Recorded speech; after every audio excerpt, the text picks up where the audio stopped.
Hey, what's up guys, I read Reddit here, and I know you're annoyed with all these story bootleggers, so today I'm gonna bring you Choosing Beggars. Throw a shrimp on the barbie, get ready to party, sit back, relax, get comfortable on that chair, because I can get a better price elsewhere. Now, our first story is posted by user shygirlturnedsassy, titled, "My stepsister-in-law wanted me to leave everything I have to her kids." I had posted this on Child Free a while ago and was advised to post it here as well. My stepsister-in-law is the kind of person who couldn't possibly fathom why any woman would not want to become a mother. She's always been really critical of my choice to be child-free. She always made some catty comments about how I'll never truly know happiness. However, when I saw her a few days ago at my dad's birthday party, she seemed to have done a complete 180. She told me again and again how she's supportive of my life choices and shouldn't have kids if I don't want them. I didn't know what to make of this.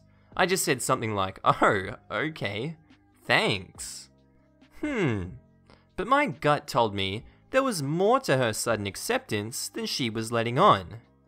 The phone call I received from her yesterday proved my gut instincts right. She started off with the usual, "How are you? We need to get together soon." Bullcrap. Then bag on and to not so subtly inquire about my finances. "What sort of savings do you have? Oh, how much do you make every year?" I, of course, got irritated and asked her what she meant and to come to the fudging point already. She giggled and replied, "Well, since you won't be having kids of your own, why don't you make my children your heirs?" I didn't know whether to laugh like a maniacal villain or just get ticked off. I decided to let her go on, and she said, "As you know, your brother and I are planning to have at least 4 kids. They already have 1.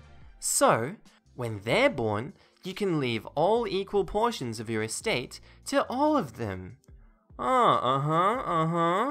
You and your boyfriend of yours say you don't even want to get married, so it's not like you have to leave anything for him, right? Oh, really? Yeah, so I thought, instead of your life savings going to waste, they can just go to your family. After I'm dead, right? Yes. Do you plan to make it look like a suicide or an accident? What? Oh, since you planned all of this, you must have had some plans to off me, right? Go on, tell me what it is. Is it something super creative and unusual? She's now angry in the way that people get angry when you call them out on their BS. "How could you think that? I only suggested this so you wouldn't have the burden of worrying about what would happen to your money when you're on your deathbed." Oh, aren't you a sweetheart? Yeah, I'll spare you the burden of worrying about me, worrying about my money, by leaving everything I have to the charities that I support. She started blabbering again, but before she could form a full sentence, I hung up. I also called my dad to let him know about this. This morning, I received a call from my stepbrother, and he apologized profusely for what his wife had said. I told him if she ever pulled anything like this again, it'll be the last time I ever speak to them. My god. I don't know how I'd react in this situation, but geez. Our next story was posted by user bubonis, titled, "Only $5? Oh, sorry, my mistake." This happened earlier today. I had dropped my daughter off at an event and had about 90 minutes to kill. So I decided to head one town over to pick up a few geocaches that had been taunting me. After my second cache hunt, I parked across the street from a little bodega to see where I should try my luck next. As I'm going through the nearby geocaches on my phone, I noticed a man begging for money from passerbys outside of the bodega. I found a likely cache, then decided to buy a bottle of water at the bodega. Side note, I drive a 2010 Chrysler 300C all-wheel drive. I inherited the car from my mother when she passed away in December 2017. It's not the type of car that I would buy for myself, but it does run well, and I have few complaints about it, so I drive it. I left my car, crossed the street, and sure enough, the guy asked me for some money for some food. I was feeling generous, and it was a nice day, so I reached into my wallet and handed him a $5 bill. Given the neighborhood, the odds were good that he'd use it for drugs, but whatever. I went inside, bought my water, and left. As I walked out, the man stopped me. "Hey brother, you have anything else for me?" "Excuse me? I mean, you must have lots of money, driving that big car of yours." "Didn't I just give you $5? "Yeah man, but that's chump change. I bet you got plenty more on you right now." I casually take a step back and say, "So, you'd rather have something other than the $5 I gave you?" "Yeah, how about it?" I smile at him and say, "Haha, sure thing." So I pull out my wallet and say, "Where's that $5 I gave you?" And he hands me back the $5 bill. I take it and say, "I don't know what I was thinking. I'm so sorry." I put the $5 back into my wallet and pocket my wallet. So I say, "Have a great day, stranger." And with that, I turned and went back to my car. I was about halfway across the street when the guy started yelling at me. I turned and waved. More to make sure that he wasn't chasing after me than to just purely goad him on. But he just stood there yelling racist comments at me. By the time I got in my car and pulled away, he was standing on the street cursing me out. I just waved and left.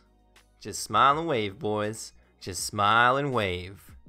Yeah, no, I can see this happening. I've seen photos where homeless people make like entire businesses out of begging. There's like well-known ones in New York.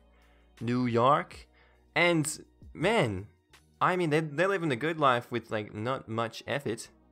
It's pretty sad how people abuse the systems like that, but yeah, screw that guy for wanting to abuse that guy for money. Serves him right. Our next video was posted by user Bradders33, titled, "Choosing Beggar Vulture Picking Over My Dead Mum's Belongings." Oh my god, what is that title? So, I unfortunately lost my mum 4 weeks ago today.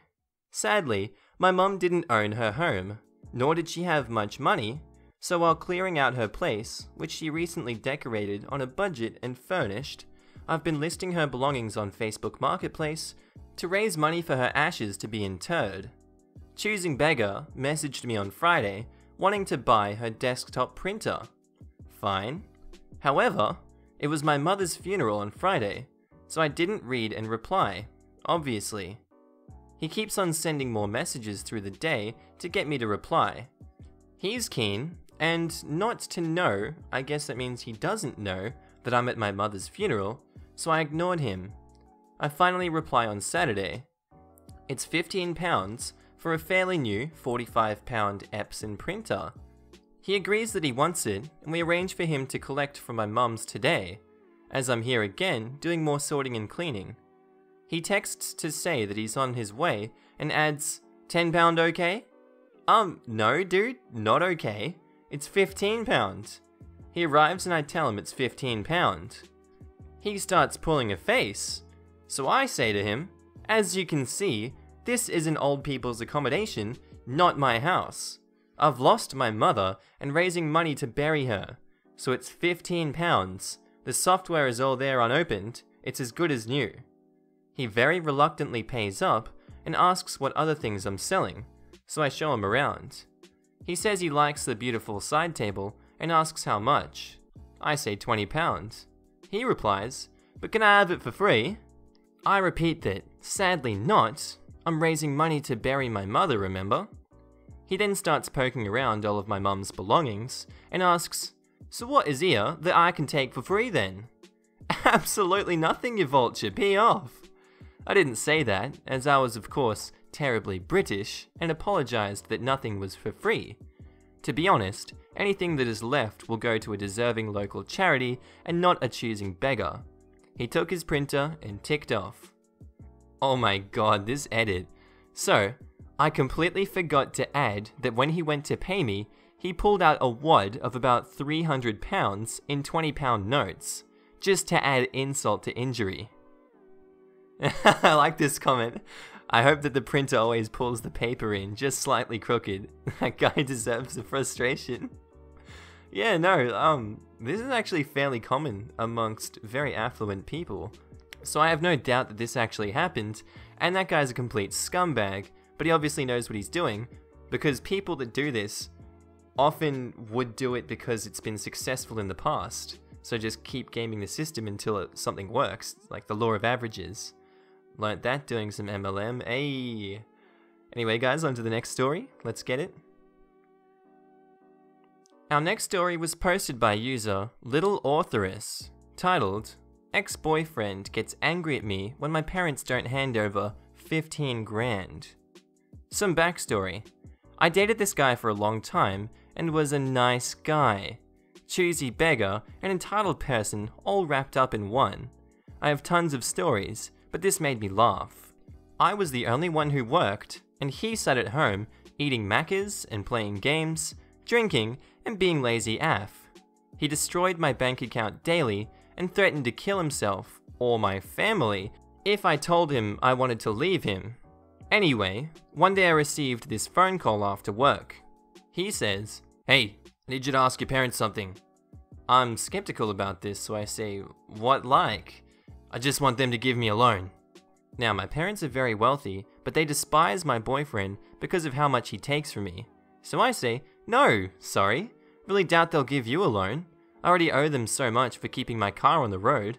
I only need 15 grand. I'm silent for a heartbeat and said oh so carefully, 'They're not gonna give you 15 grand. What would you even need that for? I'm gonna buy a car.' 15 grand? You can buy a decent one for 5.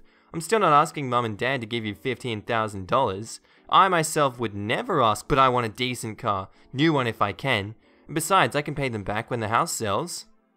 His own mother's house isn't even on the market, and he thinks it's gonna sell next week. And he's gonna pay my mum and dad real quickly. Living in fairyland, this one.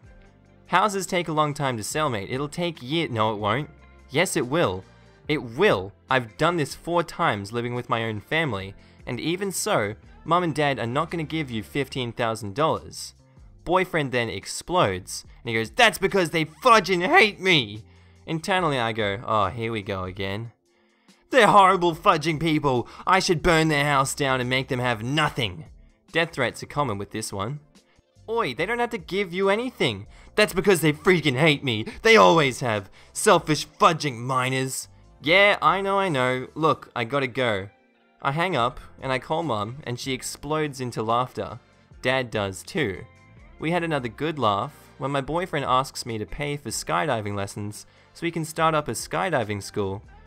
But at this point of time, I'm just happy he's blocked on all social media. After this happened, he didn't talk about it much, but showed me stupidly expensive cars. I paid no mind.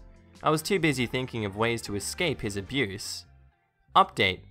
Thank you everyone for liking my story so much. Thanks for the gold, it's my first ever. Thought I'd answer some questions people have been asking. Why did you stay? Huge lack of confidence. I struggle in social situations and struggle standing up for myself. When he got mad, I couldn't handle it. When I wanted to bring myself to break up, I knew he'd be violently angry and I was terrified.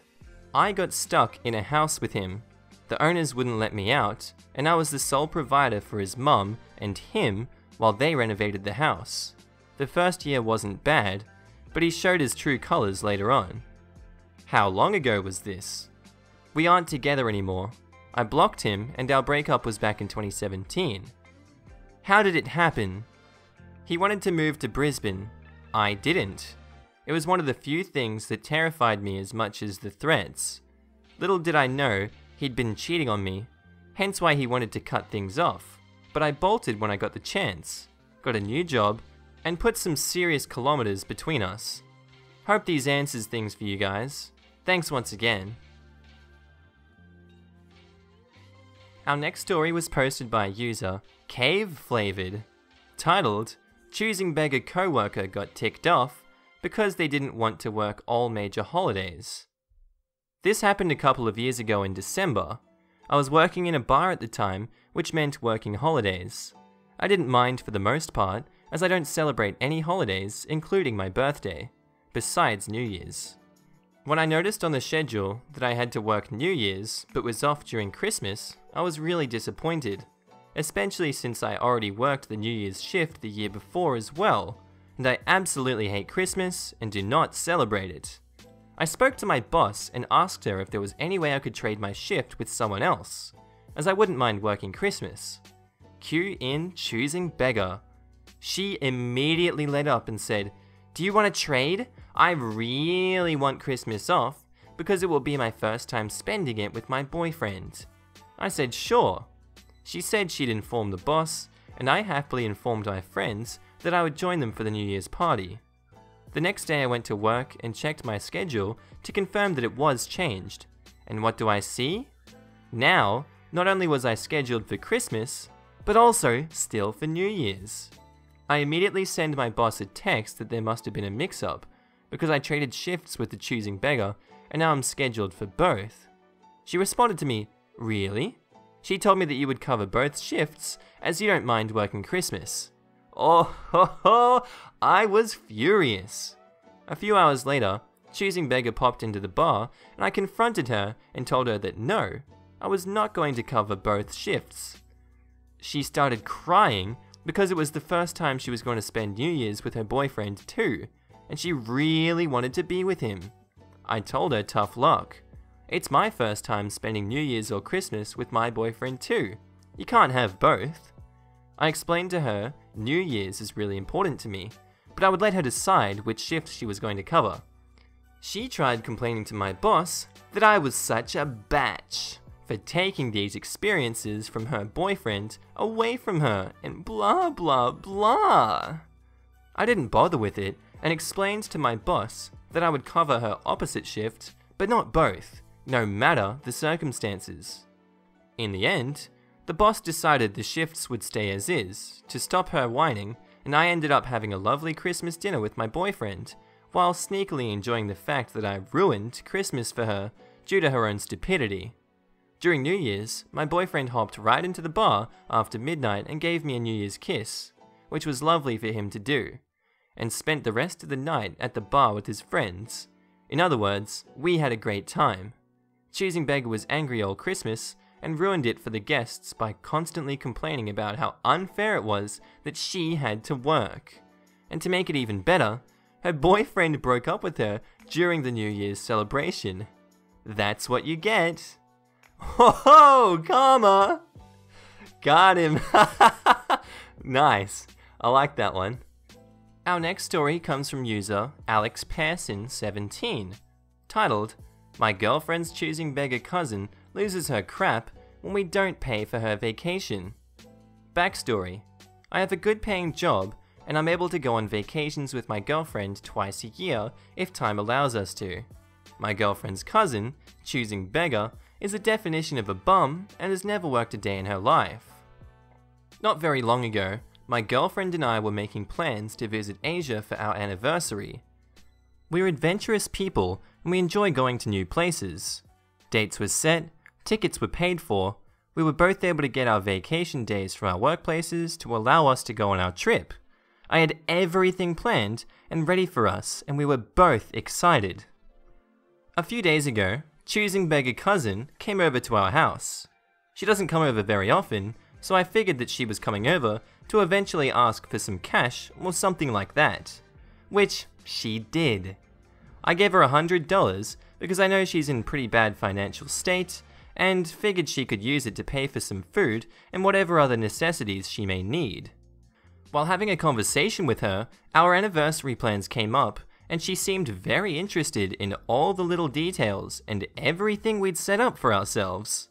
My girlfriend, in the midst of her excitement, didn't realize where this conversation was heading, but I could see it from a mile away, so I went to the kitchen and listened in on what the ladies had to say. My girlfriend mentions to her how we'll be traveling through Asia and hopefully visiting various countries and blah blah blah. Choosing Beggar responds with, "Wow, you guys must be spending a lot of money in all this." We were, but it wasn't breaking the bank or anything, which is what my girlfriend explained to her. Everything's all fine and dandy until the cousin asks if we wouldn't mind her tagging along. I explained to her that this is for our anniversary, but if she really wanted to come, we wouldn't stop her, but she would have to book her flights and accommodations very quickly. She then asks, "Can't you just book flights for me?" Which I tell her I can, providing that she's able to pay for her tickets and stuff. What would you know? Choosing Beggar's face changes lickety-split. "I thought you guys would be paying for me though." So, I tell her that if we invited her with us, then I would have been more than happy to pay for her. But one, I wouldn't be inviting anyone else on my anniversary trip, and two, she asked to tag along, therefore she should pay for herself. This does not sit well with her at all. And the choosing beggar starts saying she's never been to Asia, and turns to my girlfriend saying, "We're family, why won't you help family?" No one says anything. I'm rather confused at the whole situation. My girlfriend's face is getting red with embarrassment. Choosing Beggar takes the silence and says, "If we're going to do this though, make sure we're staying in nice hotels, and I want at least $700 to spend." As if her asking us to pay for her trip wasn't enough.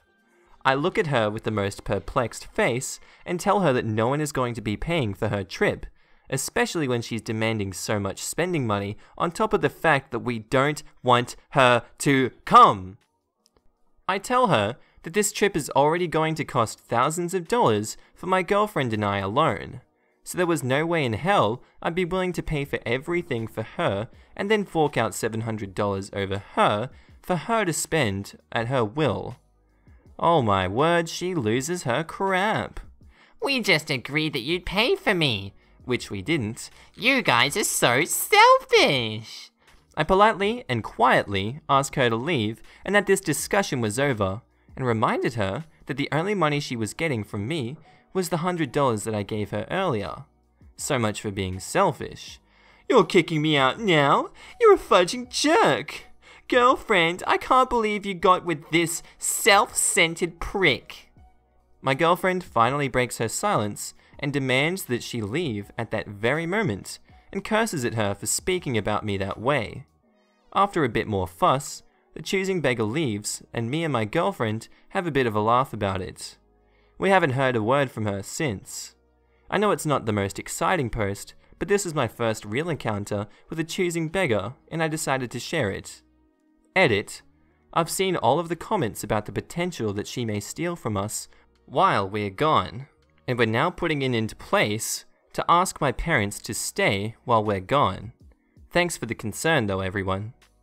Edit 2.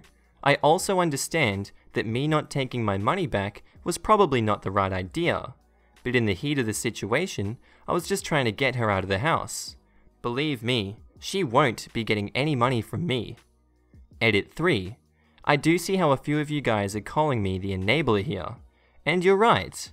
Giving her money was not the right decision in the first place, but it should be noted that we don't often give her money, and I was just feeling generous that day. Too bad my generosity came back to bite me in the butt.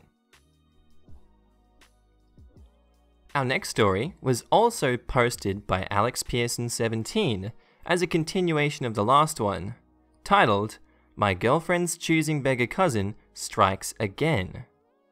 I posted a story about 2 weeks ago about my girlfriend's cousin, Choosing Beggar, getting upset because we refused to pay for her plane ticket and accommodation on our anniversary trip. Well, in the space of 2 weeks, everything was relatively quiet, until last night. Yesterday, I came home from work extremely late, but had a few of my buddies ask if I was up to play some video games with them. Yep, grown men still play video games. It was around 1:30 AM when I decided to call it quits and head to bed. I get into bed with my girlfriend for about 10 minutes when I hear the front door being pounded on. I'm wondering who the frick is banging on my door at this hour of the night, and naturally, I am very irritated. My girlfriend gets up and goes to answer the door, and to her surprise, there was her cousin, in all her glory, standing in the doorway. My girlfriend calls me to come downstairs, and I very unwillingly get myself out of bed to see what's happening. I go downstairs and see the choosing beggar and immediately ask what the frick she's doing at my house at this time of night, and I reminded her that since our previous incident, she has to never come back around here. She mopes and groans about how she needs a place to stay because she got kicked out of her apartment, since she was behind on rent.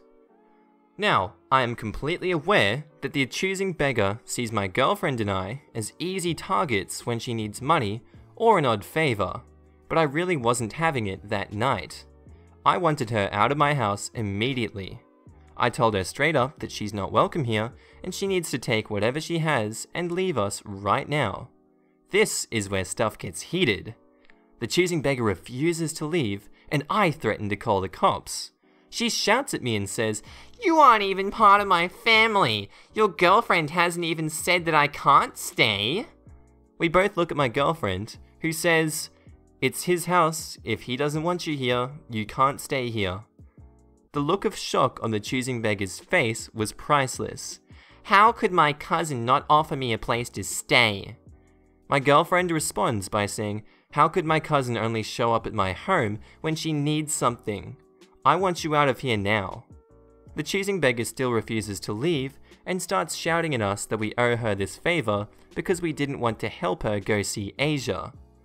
I'm furious at this point, but my girlfriend tells me to go upstairs and to get some sleep, because she'll handle it. Now, my girlfriend is very short and cute and normally extremely nice. Not the type of girl you'd expect to have a temper, but when she's upset, you'd really hope that you're nowhere near her. I didn't leave, but I stopped talking and watched my girlfriend completely murder her cousin with words. Every past bad deed or wrongdoing that the Choosing Beggar has ever done to her came bursting out, and no one could shut her up. After this onslaught, the Choosing Beggar started crying, and my girlfriend looked at her in the eyes and said, "This is the last time we will ever speak." Choosing Beggar took her stuff up and walked out of our home, and I witnessed my girlfriend turned into a cool, whatever that means. Our next story was posted by user shygirlturnedsassy, titled, "Relatives Invited for Dinner. Assume they're staying for the night." I had posted this on r/justknowfamily a very long time ago. I think you guys would enjoy this too. My dad is the only member of my family with whom I have a close relationship, as he is the only one who accepts my choice to remain child-free and focus on my career and travel. As for my stepmom, stepbrother, and his wife, uncles, aunts, and cousins, all of them have been giving me hell for my lifestyle.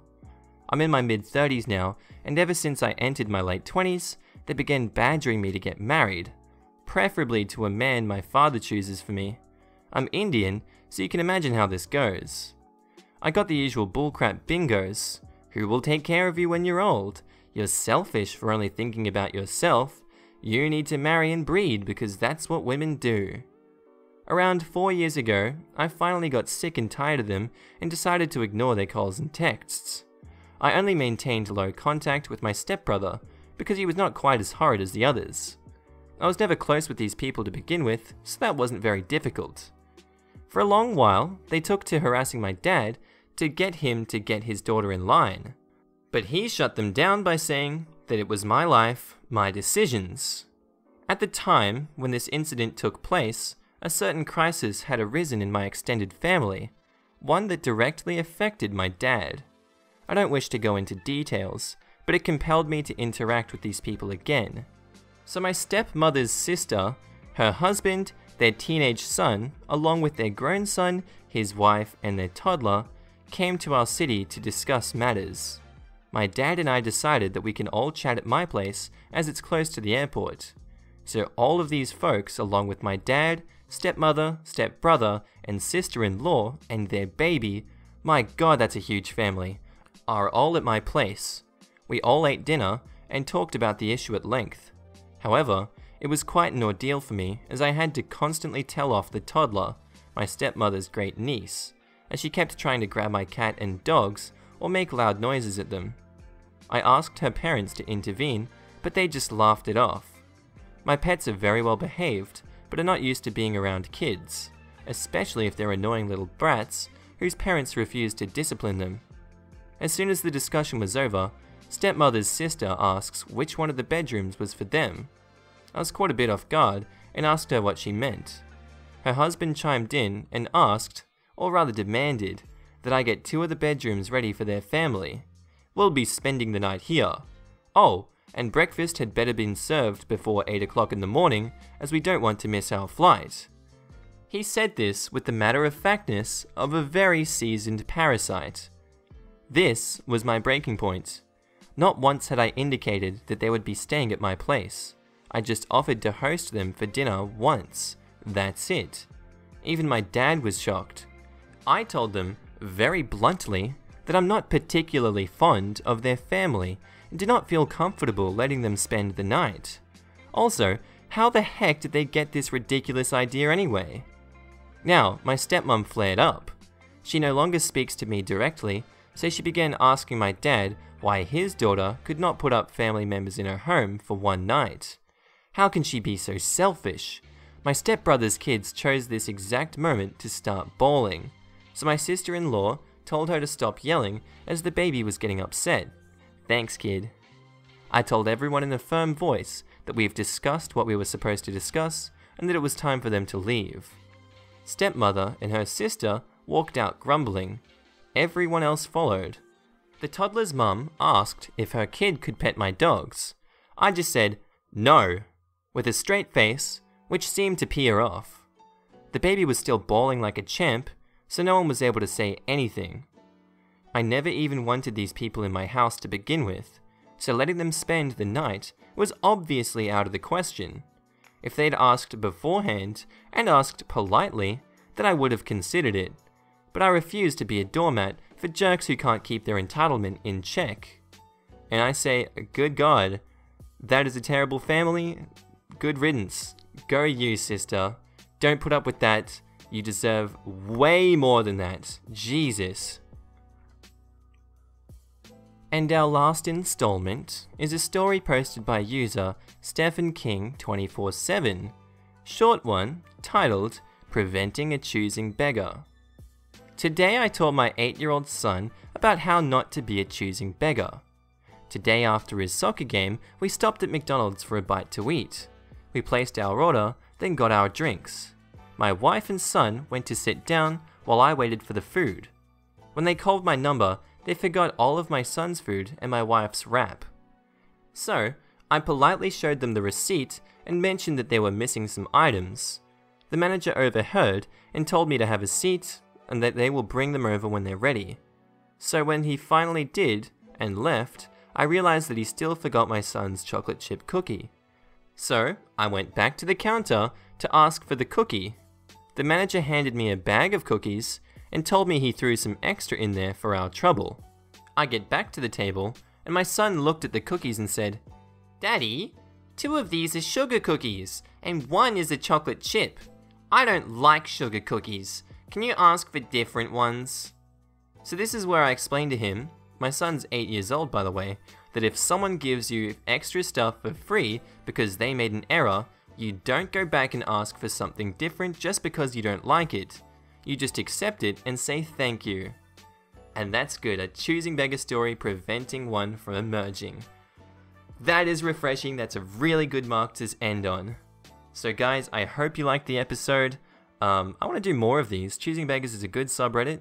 It's just that not often I find text posts, so I'm only going to post 1 episode a week of these. If you want the photo stories and everything, I'm going to be doing that on the second channel. I will be starting that up in the next few days. Editing is just hard and I am lazy. So I hope you enjoyed the episode. Tell me what you think of it in the comments, and I'm keen to get back to ya. Have a good day, guys.